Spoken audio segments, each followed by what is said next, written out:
भाई सूतक पातक भात न छूचक ना कोई नाचना गाना हो। सूतक पातक भात न छूचक ना कोई नाचना गाना हो। रहन सहन तेरा साधारण और जग से रह बिराना हो। जग से रह बिराना भाई जग घर छूटो या जग रूठो चाहे रूठो ये संसारा हो। कौन सुने मेरी गान नगर में जय गुरु रूठ गया हमारा हो। गुरु रूठ गया हमारा हो। क्या बताया गुरुदेव भगवान ने? अगला नियम, सूतक पातक भात न छूचक ना कोई नाचना। परमात्मा कहते हैं कि साधु सोई जो सीधा चाले। भगत वही होता है जो जगत की बकवादों से हटकर अपने गुरु जी के नियम मर्यादा में रह के अपना सादा जीवन जिए, उससे परमात्मा प्रसन्न। अब जैसे कोई स्त्री है, शादी हो गई किसी की, ठीक है, अब वो लड़की अगर अपने पति के कहे अनुसार चलेगी तो वो उसको प्यार भी देगा, उसको सम्मान भी देगा। अब वो ब्याही तो आई अपने पति के, बात माने वो पड़ोसी की, तो वो पति उससे कभी भी प्रसन्न, घर में हमेशा झगड़ा ही। तो हमारी सगाई, हमारा रिश्ता हमारे गुरुदेव भगवान के साथ हो गया। हम आत्मा है, वो परमात्मा है, हम स्त्री है, वो पुरुष है। अब जैसे हमारे गुरुजी भगवान, हमारे पति परमेश्वर हमें आदेश देंगे, हम वैसा करेंगे तो वो सदा हमसे प्रसन्न रहेंगे। तो कहते हैं सूतक और पातक।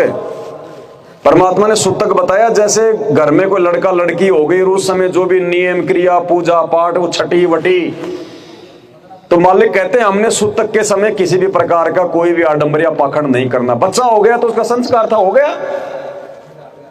अरे तुम भाई, इसमें तुम्हारा क्या इसमें योगदान है?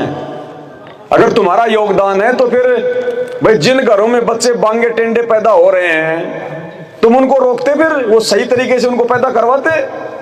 तो जैसा उसका पिछला संस्कार था उस आधार से उसको मनुष्य जन्म उसको मिल गया। अब मनुष्य जन्म मिलने के बाद तो उसने परमात्मा की भक्ति पे लगना चाहिए, भगवान की तरफ उसने जो है वो बढ़ना चाहिए। तो हमने किसी भी घर में या रिश्तेदारी में कोई बेटा या बेटी कोई पैदा होती है तो वहां आना जाना, उसके कपड़े लत्ते ले जाना, उसका छूचक छाचक भरना, उसका पेज पीढ़िया भरना, ये हमने बिल्कुल भी कुछ नहीं करना। ना कोई छठी की रात मनानी, ना गांव वालों को बैठा के हमने कोई ताशबाज खिलवानी है, और ना हमने जाना। मालिक कहते हैं बेटा जाया खुशी हुई बहुत बजाए थाल। ये तो आना जाना लगा हुआ है जू कीड़ी का नाड़। जैसे कीड़ी का नाड़ होता है, 20 कीड़ी आ रही है 20 कीड़ी जा रही है। तो परमात्मा कहते हैं बेटा ये तो सृष्टि का नियम है। दादा मर गया तो पोता पैदा हो गया, पोता मर गया मतलब फिर मतलब पोते ने जन्म ले लिया, वो बड़ा हुआ, फिर वो बूढ़ा हो गया, वो मरेगा, फिर उसके पोता पोती होंगे पैदा। ये तो आना जाना लगा हुआ है। तो हमने इस चक्कर में नहीं पड़ना, हमने तो इस चक्कर को समाप्त करना है। तो समाज की देखा देखी हमने बिल्कुल नहीं करना, अन्यथा परमात्मा का नियम टूटेगा, चाहे उसका कोई नुकसान है या नहीं है। अब कोई ये कहे कि यार क्या दिक्कत है भाई, उसका लड़का हुआ है, अच्छी बात है, खुशी की बात है, तो हमने कब कहा कि भाई ये दुख की बात है? तो फिर क्या दिक्कत है? फिर उसके अगर छठी की रात मन रही है, लोग वहां जाके ताश वास खेल रहे हैं, तो फिर इसमें क्या दिक्कत है? अरे दिक्कत बहुत है भाई, जब ज्ञान समझ में आएगा तब पता चलेगा क्या दिक्कत है। सबसे बड़ी दिक्कत तो ये, आपने यदि अपने गुरुजी का वचन जो है तोड़ दिया, यानी गुरुजी ने आपको कोई नियम जो है वो बता दिया कि बेटा तूने ये नहीं करना, तो भक्ति मार्ग में नहीं करना। भले हमें उसका कोई लाभ मिले या कोई नुकसान मिले, हमें पता है या नहीं पता है, हम तो बालक हैं, हमने नहीं करना। अब कोई आदमी किसी रास्ते से आ रहा है और उधर कोई आदमी जा रहा है और वो कहते भाई तू उधर मत जाना रे। अब वो कहते भाई क्यों नहीं जाना? अरे मैं कह रहा हूं ना नहीं जाना, क्यों नहीं जाना? अब फिर भी अगर वो चला जाता है तो वो आदमी क्या पता उधर कोई सांप देख के आया हो, उधर कोई मतलब भेड़िया देख के आया हो, और वो समझाने के बाद भी चला गया तो उसको क्या पता वो खा जाए, उसको काट जाए। तो हमने संकेतों को समझना चाहिए कि उसका क्या फायदा जो मना करेगा। भाई उसका मेरा क्या लेन देन है, वो क्यों मना कर रहा, जरूर कोई न कोई बात है।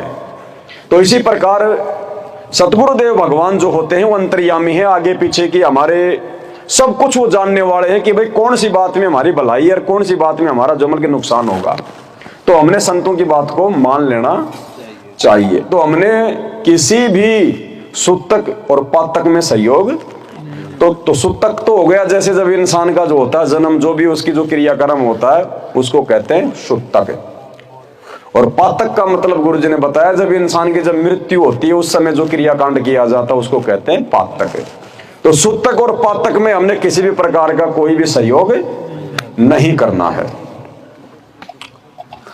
सूतक पातक भात न छूचक। अब ये परंपराएं पड़ी हुई हैं, सिर का दर्द, भाण की बेटी की शादी आ गई, अब नाना या मामा जाएगा भात भरने। क्यों भाई, अब क्या करना वहां पे? अरे ब्याह शादी वो करेंगे, कहीं और कर रहे हैं, कहीं की बारात कहीं आएगी कहीं जाएगी, किसी की लड़की किसी का लड़का, वो नाना या मामा जाके क्या करेगा वहां पे? एक परंपरा बनी हुई है, वो पाटड़ा ले आओगी हैं, फिर 5-10 लोग यहाँ गीत गाती हुई आएंगी, चोपड़ा चापड़ा सब कुछ लाएंगी, सिर पे वो मटका उटका रख के आएंगी। बोले हाजी बातियों को बुलाओ, वो बाती जो 5-10 आए हुए हैं वो आएंगे, अपनी वो मतलब संदूक साथ में लेके आएंगे, वो बहन उसको पाटड़े पे चढ़ाएगी, बहन उसके पूजा करेगी, उसकी तिलक निकालेगी, जवारी करेगी। किस लिए? कि भाई जो है मतलब कि खुश होके और कुछ दे दे। बताओ, भीख मांग रही है वो। और परमात्मा ने बताया यदि हम तिलक निकलवाते हैं तो वो होता है पूजा करवाने में, तो भगत ने अपनी पूजा नहीं करवानी ना, भगत ने बात में कोई पाटड़े पे चढ़ना है। भाण के जाना है तो वैसे चले जाओ, मदद करनी है तो वैसे मदद कर दो। वो लोग दिखाओ ड्रामा करके हमने मदद नहीं करनी। ये लोगों की फालतू की ये परिपाटी है। अरे जिन बहनों के भाई नहीं होते, जिनके भात नहीं भरे जाते, तो क्या उनके बेटा बेटियों की शादी नहीं होती? क्या उनकी शादी नहीं होती? भाई जिसका भाई नहीं है तो उसका भात कौन भरता है? तो क्या उनकी शादी नहीं होती क्या? और जो लोग अपने माँ बाप से नाराज होके जो कोर्ट में जाके जो शादी करते हैं वहां तो बिल्कुल ही नहीं होता, कुछ भी नहीं होता, ना भाती ना बराती ना डीजे ना जलेबी ना कुछ और। तो क्या वो शादी नहीं है? क्या वो शादी कर लेंगे तो उनके बच्चे पैदा नहीं होंगे जो कोर्ट में शादी कर लेते हैं? ये दिखावा ड्रामा, ये पैसे वाले लोगों ने ड्रामे शुरू किए। परमात्मा कहते हैं मूर्खो, एक तरफ तो तुम कहते हो कि ब्रह्मा विष्णु महेश हमारे भगवान हमारे देवता, तो ब्रह्मा विष्णु महेश की भी तो शादी हुई थी। ब्रह्मा जी ने सावित्री से शादी की, विष्णु जी ने लक्ष्मी से और शंकर जी ने जो है पार्वती से। अरे उनका इतिहास तो उठा के देखो, देवी पुराण है, श्रीमद देवी भागवत पुराण है।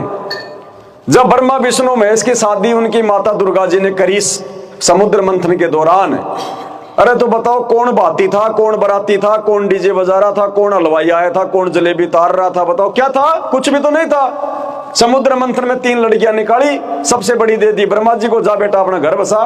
बीच वाली दे दी विष्णु जी को, जा बेटा अपना घर बसा। सबसे छोटी वाली दे दी शंकर जी को, जा बेटा अपना घर बसा। अरे जब हमारे भगवानों ने कोई ड्रामे नहीं किए तो फिर हम क्या ड्रामे कर रहे हैं? लेकिन हमने क्या किया, समाज में जो पैसे वाले लोग थे, जो धनी लोग थे, उन्होंने अपनी इज्जत के लिए कि दुनिया देखेगी तो मेरे बारे में वाह वाह करेगी, वाह जी क्या आदमी, अरे साहब उसने तो 20 प्रकार की रसोई बनाई, अरे साहब उसने तो काजू कतली बादाम कतली फलाना दिखना, अपने नाम के लिए, क्योंकि पैसा तो है ही उसके पास में, दुनिया का वो लूटा हुआ 2 के 4 कमाए हुए, वो पैसा वो वहां बर्बाद करेगा दुनिया की झूठी वाह वाही के लिए। अब आप और हमारा जैसा गरीब आदमी उस शादी में जाएगा और 20 प्रकार के पकवान देखेगा और छोरा छोरी के कपड़े, लाइट, डेकोरेशन, टेंट हाउस है। और जब उसके बेटा बेटी की शादी आएगी तो बेटा बेटी ने भी तो ड्रामे देखे हैं ना, उनकी भी आत्मा चाहेगी कि हमारे लिए भी हमारा बाप कुछ ऐसा करे। अब वो बाप क्या करेगा, ज्यादा नहीं तो थोड़ा करेगा देखा देखी। खुद के पास पैसे नहीं है तो जमीन गिरवी रखेगा, किसी से लोन लेगा, उधार पैसे लेगा, है देखा देखी में, लोक लाज में 20 प्रकार का पकवान करेगा और सारा जिंदगी बैल और गधे की कमा के वो किस्तें भरता रहेगा। अब बताओ क्या फायदा? तो मालिक कहते हैं 2 आत्माओं का संस्कार भगवान ने माँ के पेट में जोड़ रखा है। अरे जिन बच्चों के माता पिता उनको जन्म देते मर जाते हैं तो क्या उनकी शादियां नहीं होती क्या? वो संस्कार भगवान ने जोड़ रखा होता है उनका ब्याह शादी का, वो समय आने पे होगा। जिनके माँ बाप नहीं उनका भी होगा, जो कोर्ट में शादी करते हैं उनका भी हो जाता है। तो हमने ये ड्रामेबाजी नहीं करनी, हमने अपने धन का और अपने समय का सदुपयोग करना है। अगर हम इन परंपराओं में सहयोग करेंगे या हम खुद ही ऐसा ही करेंगे तो भक्ति क्या खाक करेंगे। भक्ति के लिए हमें समय चाहिए। अगर हम लोग ये ड्रामेबाजी बात छूचक शादी वादी लेना देना करेंगे तो फिर हमारे को मेहनत कितनी करनी पड़ेगी, पैसा कितना कमाना पड़ेगा। तो सारा जिंदगी तो बैल की तरह पैसा कमाने में लगेंगे, भक्ति क्या खाक करेंगे फिर। इसलिए भगवान हमें इन सब चीजों से दूर करते हैं कि तुम्हारा समय बचे, तुम्हारा धन बचे, और वो धन जो तुम फालतू में बर्बाद करते थे अब तुम वो धन अपने गुरुजी को दान करो ताकि तुम्हारे जीवन की पुण्य बने, तुम्हारा भक्ति में सहयोग बने। और जो समय तुम यारी दोस्ती रिश्तेदारी ब्याह शादी बात चूचक में आने जाने में अपना बर्बाद करते थे, अब बैठ के माड़ा अपने घर पे भक्ति करो, अपने खेत में काम करो, अपनी माड़ा करो, तुम्हारा वो जीवन की समय बचेगा। तो इसलिए हमने इन फालतू की बकवादों में बिल्कुल भी अपना समय बर्बाद नहीं करना है। तो मालिक कहते हैं सुतक पातक भात न छुचक ना कोई नाचना। और ये फालतू में ये बड़ुओं की तरह, ये गुंडे जो है मवालियों की तरह ब्याह शादी में नाचना गाना, होली दिवाली पे नाचना गाना, ये नहीं करना बिल्कुल भी। इसे भगवान बहुत ज्यादा नाराज होता है, क्योंकि भगवान ने तो हमें शिक्षा दी कि बेटा साधु सोई जो सीधा चाल है, तुमने बहुत सीधे साधे जो है तरीके से अपनी भक्ति करनी है। और वो भगत फिर नाचे गावे डीजे वे तो फिर भगवान तो अंतर्यामी है, देखने की जरूरत नहीं है, वो तो सब जानता है। अब हम तो बच्चे को भेज रहे स्कूल में कि बेटा तू पढ़ लिख के नौकरी करेगा तो मेरा कर्जा उतारेगा, तू नौकरी लग जाएगा तो फिर तेरे बच्चे भी आराम से रहेंगे, समाज में इज्जत होगी, इसलिए पढ़ाते हैं ना। और वो बच्चा माँ बाप के पीछे जो फिल्म देखने जाए, डांस वांस करे, छोरी छारियों के चक्कर में पड़ जाए, और जब उसके बाप को पता चलेगा तो कितना दुखी होगा कि जिस बेटे के लिए मैं मेहनत कर करके 2-2 रुपए जोड़ के इसकी फीस भर रहा हूँ, कॉपी किताब इसका ड्रेस का पैसा ला रहा हूँ, और ये नालायक यार दोस्तों की कुसंगति में पड़ के अपना जीवन बर्बाद कर रहा है, खुद भी रोएगा बुढ़ापे में। तो दुखी होता कि नहीं होता बाप है। ऐसे ही सतगुरु अंतर्यामी, उसको देखने की जरूरत नहीं है, उसका तो सीसीटीवी कैमरा 24 घंटे पूरी दुनिया को देखता रहता है कौन क्या कर रहा है। तो वो बहुत नाराज होता है और उसी समय उसका जो कनेक्शन हमारे से कट जाता है, फिर वो लाभ हमें। तो हमने इस प्रकार की ड्रामेबाजी नहीं करनी। परमात्मा कहते हैं नाचे गाए किन्हें न मिलिया। ये नाचने गाने से ड्रामेबाजियां करने से भगवान आज तक जब कभी किसी को नाचे गाए किन्हों ना मिलिया, और जिन मिलिया तिन रोए। और जिनको भगवान मिला है उनका इतिहास उठा के देखो, रोए भगवान के लिए। वो उन्होंने आंखों से आंसू बसाए। वो पैदल यात्रा करते समय श्याम जी के डीजे लेके नहीं जाते थे, नाचते गाजते नहीं जाते थे, दारू का ठेके पे लई बोतल डीजे पे नाच, और अरे हमारा डिगीपुरी का राजा, हमारा डिगीपुरी का राजा, मालपुरा का राजा, वो ये ड्रामे नहीं करते थे। जिनके आज नाम है आज उन भक्तों के, धन्ना भगत जी के, नरसिंह भगत जी के, नामदेव भगत जी के, उन्होंने कभी ऐसे ड्रामेबाजी नहीं करी जो आज लोग कर रहे हैं। तो कहते नाचे गाए और किन्हों ने मिलिया, और जिनको मिला वो रोए। और नाचने गाने से जब भगवान मिले तो कोई ना दुआगण ओए। तो अब हमने ये ड्रामेबाजी नहीं करनी। तो मालिक कहते हैं सुतक पातक भात न छूचक ना कोई नाचना, और रहन सहन तेरा साधारण और जग से रहे। रहन सहन भगत का बिल्कुल साधारण, कोई दिखावा नहीं, दुनिया की देखा देखी अपने घर में फालतू का सामान नहीं भरना, हमने साधारण जीवन जीना है। 2 टाइम की रोटी भगवान दे दे, साईं इतना दीजिए जिसमें कुटुंब समाओ, हम भी भूखे ना रहे और अतिथि न भूखा। कि भाई वो तो 2 लाख का फ्रिज ले आया, मैं भी लाऊं। अरे भाई तेरे ऊपर 5 लाख का कर्जा है, देखा देखी 2 लाख का फ्रिज लाएगा, कभी चैन से सो पाएगा? नहीं सो पाएगा। तो देखा देखी नहीं करनी कि वो तो गाड़ी ले आया, उसका छोरा मोटरसाइकिल ले आया, उसने बड़ा मकान बना लिया, मैं भी बनाऊं। सिर ढकने के लिए चाहिए छत, वो चाहे वो पूड़े की हो, चाहे वो सीमेंट की हो। अरे हमारे दादा बाप दादा परदादा कौन सा 5 मंजिल के मकान में रहते थे, झोपड़ी बना बना के रहते थे। सिर ढकने के लिए चाहिए मकान, सर्दी गर्मी आंधी तूफान से बचने के लिए चाहिए, और मकान से कोई लेना देना नहीं होता है। लेकिन हमने देखा देखी लोगों की अपनी इज्जत के लिए मेरी बेइज्जती हो जाएगी, बस हमने मकान में। अब किसी का छोरा नौकरी लग गया तो सबसे पहले वो क्या करेगा, या तो एक मकान बना लेगा, खेत में ट्यूबवेल लगा लेगा, इतना ही है बस, इससे ज्यादा कुछ नहीं कर सकता वो। अब वो क्या कर लेगा, मकान बना के पैसा बर्बाद कर दिया, मकान उसको देगा कमा के? नहीं देगा ना, वो फालतू की चीज में उसने पैसा लगा दिया। गांव में रह रहा था छोरा, नौकरी लगते खेत में नया मकान बना लिया अलग से। बताओ तो हमने अब देखा देखी नहीं करना, बिल्कुल भी किसी की देखा देखी चलना ही नहीं है। कोई हवाई जहाज ला रहा है तो उसका भाग में भाई ला रहा है, हमें तो जैसा अपने भगवान ने बता दिया, हमने खेत में जाना घर पे आना, हमने कौन सी मोटरसाइकिल चाहिए। और समय पे जब हमें आवश्यकता होगी उस चीज की तो भगवान हेलीकॉप्टर भी दे देगा अपने भगत को, अगर जरूरत होगी तो, बकवाद के लिए नहीं देगा भगवान। तो हमने दूसरे की रीस नहीं करनी कि वो ये कर रहा है, वो ये कर रहा है, उसने ये बना लिया, उसने ये कर लिया, हम भी करें, नहीं।